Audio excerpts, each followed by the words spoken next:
Welcome back to the channel. 3i Atlas अब वापस दिखाई देने लग गया है और उसके साथ ही और थ्योरीज और कॉन्स्पिरेसीज भी। सबसे पहले तो एवी लोएब की बात कर लेते हैं। हार्वर्ड के फिजिसिस्ट एवी लोएब, जो इंटरस्टेलर ऑब्जेक्ट्स के एक्सपर्ट माने जाते हैं, उन्होंने 3i एटलस को अपनी खुद की बनाई हुई लोएब स्केल पर 6 आउट ऑफ 10 दिया है, जहां 0 का मतलब है फॉर श्योर नेचुरल ओरिजिन और 10 का मतलब है डेफिनेटली टेक्नोलॉजिकल या आर्टिफिशियल ओरिजिन। अब एवी लोएब कोई छोटे मोटे साइंटिस्ट तो है नहीं और उनका इतना बड़ा ऑफिशियल क्लेम ऑफ कोर्स बिना वजह नहीं हो सकता। तो चलो देखते हैं कि ऐसी कौन सी 3 बड़ी मिस्ट्रीज हैं जिसका जवाब किसी भी साइंटिस्ट के पास नहीं है। Mystery number 1, acceleration.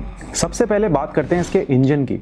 अच्छा, इंजन से मैं कोई क्लेम नहीं कर रहा हूँ कि ये कोई एलियन स्पेसशिप है जिसमें कोई स्पेसक्राफ्ट इंजन लगा हुआ है, लेकिन 3i एटलस बाकी कॉमेट्स और एस्टेरॉइड्स की तरह स्पेस में फ्रीली ग्लाइड नहीं कर रहा। इनफैक्ट ये एक्सीलरेट कर रहा है, मतलब कोई एक्स्ट्रा फोर्स है जो इसे पुश कर रही है। यहाँ सिर्फ ग्रेविटी काम नहीं कर रही। एस्ट्रोनॉमर्स ने ये कैलकुलेट किया है कि इसकी ट्रैजेक्टरी अपने एक्सपेक्टेड पाथ से 4 आर्क सेकेंड्स अलग है।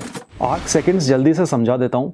एक फुल सर्कल में 360 डिग्रीज होते हैं। अब 1 डिग्री में 60 आर्क मिनट्स हैं और 1 आर्क मिनट में 60 आर्क सेकेंड्स हैं। ये एक यूनिट ऑफ मेजरमेंट है जिससे साइंटिस्ट्स स्टार्स, एस्टेरॉइड्स और कॉमेट्स की पोजीशन और साइज को एक्यूरेटली नाप सकते हैं। अच्छा, ये जो 3i एटलस का एक्सेलरेशन है, ऐसा नॉर्मली कॉमेट्स में तब होता है जब सनलाइट उनकी सतह की आइस को वेपराइज कर देती है, जिससे गैस जेट्स निकलते हैं और उससे इन रिटर्न एक रिकॉइल थ्रस्ट मिलता है। लेकिन अगर इस तरह से एक्सेलरेशन हो रहा है तो उस आइस के वेपराइजेशन की वजह से उस कॉमेट का मास भी तो कम होता जाएगा, और अगर इस लेवल पर मटेरियल इवेपोरेट होता है तो एस्ट्रोनॉमर्स को ऑब्वियसली एक बहुत ही चमकता हुआ मैसिव गैस क्लाउड दिखाई देना चाहिए, या एटलीस्ट एक टेल जिसमें कई बिलियन टन्स ऑफ गैस होगी।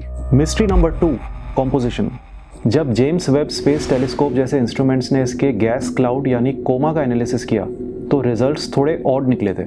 सोलर सिस्टम के जो कॉमेट्स अभी तक स्टडी किए गए हैं उनमें वाटर वेपर डोमिनेटिंग अमाउंट में होता है, लेकिन 3i एटलस में वाटर वेपर तो कम था और ड्राई आइस के फॉर्म में कार्बन डाइऑक्साइड ज्यादा। इसके टेल में कार्बन डाइऑक्साइड, वाटर और साइनाइड के साथ साथ निकल एलॉय भी है। इस तरह का एलॉय इंजीनियरिंग में यूज होता है, लेकिन नेचुरली स्पेस में ये पहली बार देखा गया है। Mystery number 3, origin. अच्छा, अब सबसे इंटरेस्टिंग बात, एवी लोएब ने यह बताया कि 3i एटलस की ट्रैजेक्टरी 1977 के वाओ सिग्नल के डायरेक्शन के आसपास बस सिर्फ 9 डिग्री के डिफरेंस पर अलाइन करती है। और अगर आपको वाओ सिग्नल के बारे में नहीं पता तो ये एक मिस्टीरियस रेडियो सिग्नल था जिसका एक्सप्लेनेशन आज तक किसी के पास नहीं है।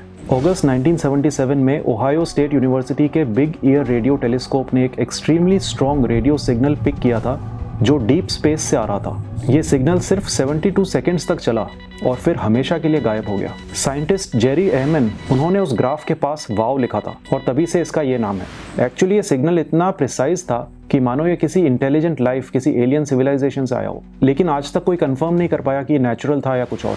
लोएब ने यह भी कहा कि हो सकता है कि 3i एटलस का ये एक्सेलरेशन एक ब्रेकिंग थ्रस्ट हो। उनके अकॉर्डिंग ये एक ओबर्थ मैन्यूवर जैसा टेक्निक का रिजल्ट हो सकता है, जहां स्पेसक्राफ्ट स्टार के पास से गुजरते वक्त अपनी स्पीड कंट्रोल करता है ताकि ज्यादा फ्यूल एफिशिएंसी मिले।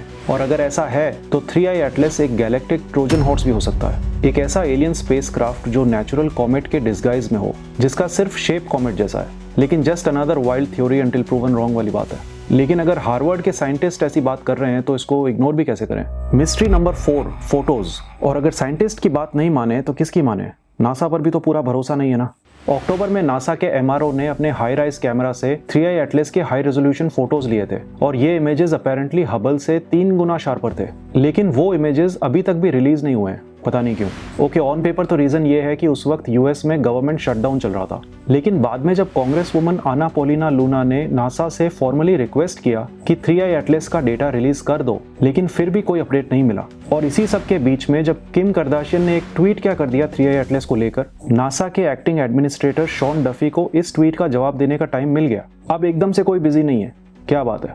अब भी 2 पॉसिबिलिटीज हैं, या तो 3i एटलस कुछ नहीं बस एक कॉमेट ही है, हाँ बहुत ही अनयूजुअल है, बहुत एक्स्ट्रॉर्डिनरी है, वो सब ठीक है, बट है तो एक नेचुरल ऑब्जेक्ट ही और कुछ नहीं। लेकिन जो स्लाइटेस्ट सी सेकंड पॉसिबिलिटी है उसके लिए ह्यूमैनिटी रेडी नहीं है। 3i एटलस को लेकर आपके पास जो भी सवाल हैं, ओपिनियंस हैं, उन्हें कमेंट्स में जरूर बताना, लेकिन अफवाहों से दूर रहकर फैक्ट्स पर बात करते हैं। Thanks a lot for watching and मिलते हैं नेक्स्ट वीडियो में। जय हिंद।